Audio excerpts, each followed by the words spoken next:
What exactly is your plan?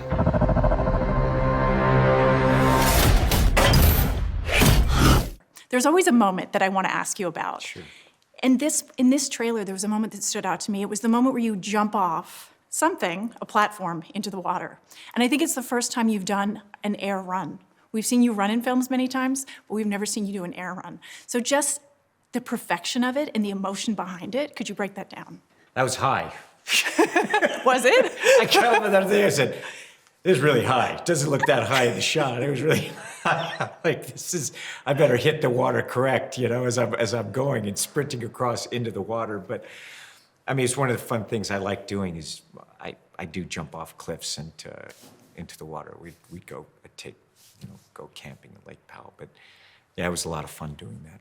It's incredible. And that's just the jumping off point, like I said, metaphorically into what I think are the most complex, and I think probably the most, you even said this, the most physically taxing of the franchise. Most definitely.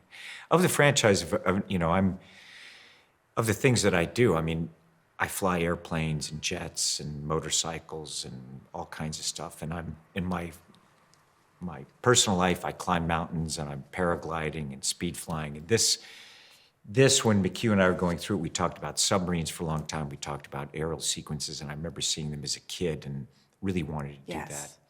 And it was very, very demanding.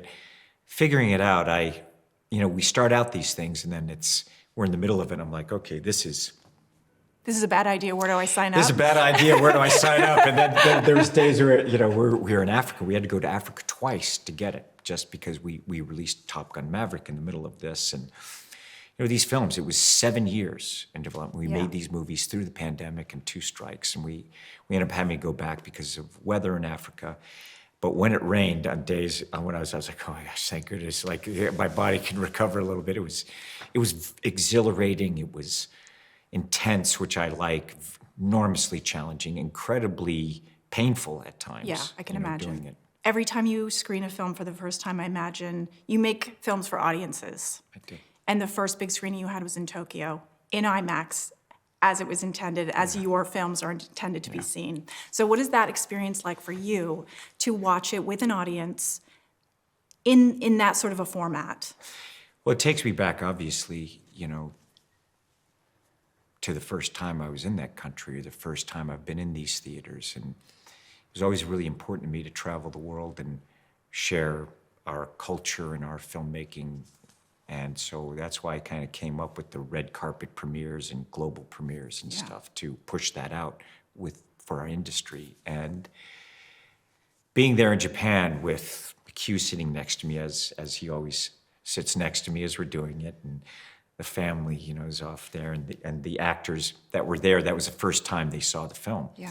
So we wanted to wait and show it to them there. It was really beautiful. It was to see it on that screen, to hear, the woman there that does the subtitles. I've known her since I was a kid, and Toda-san. She's born on the same day as I was. So anyway, we're watching it, and then to see the crowd reaction was exceptional. To see, I had the actors in front of me so that, they would given their heart and soul to this. And, I love them, and I'm very grateful for knowing them, for their efforts. And, McHugh and I were just sitting there, because we've spent so much time with the movie for years. We're editing and music and score. Then to see them have that experience, and then the audience. You always lean over to McHugh at the end of the first screening, and you say, we can do better. Yes. Did you do it this time? Of course I did. Did you do it this time? Of course I did. We could do better. You still think you could make a better Mission Impossible movie? Oh, absolutely. I know I can. Look, at the beginning of my career, I'd made all these films, and I remember some guy, very well-known studio executive, saying, it's like, what are you going to do from here? It's like, you should just retire. And I was like in my 20s, and I was just thought to myself, and there's always another mountain, there's always another goal. I can always do better. We can always find another story to engage an audience, and I'll never take it for granted.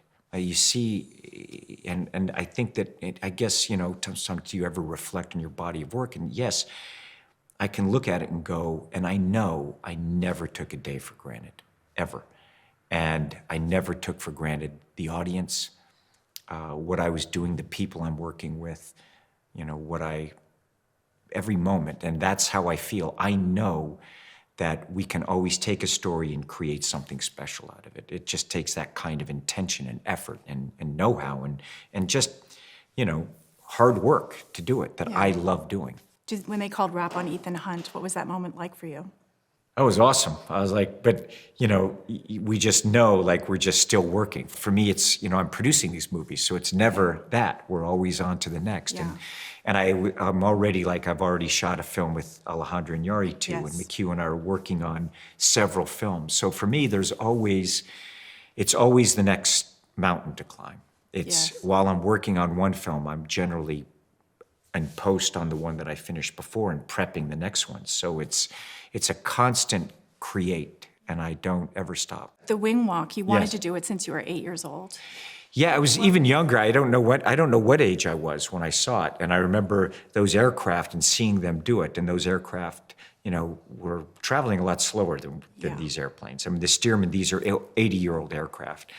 But the speeds, you know, that we're ranging were from 97 miles an hour to 145 miles an hour. Yes. And the force, the airflow and the force over the wing and on my body was really significant. And to figure out, you know, because I know what the aircraft is capable of, you know, it does rolls, hammerheads, you know, loops and dives. So to figure out, and I wanted to go 0G between the wings. And when you're seeing that stuff, I mean, I literally just have a wire attached. There is no, you know, when I go across and you're seeing it, it's very interesting. We release little pieces as we go along to give the audience what it's like. The what audience we has did. no idea what they're in for. That was a, Because that was we're a not starting on point. purpose. On purpose, we're just showing little pieces. We're not going to show them. You got to go see the movie. I'm here to say that they have no idea what they're in for. Thank you Thank so you, much. Tom.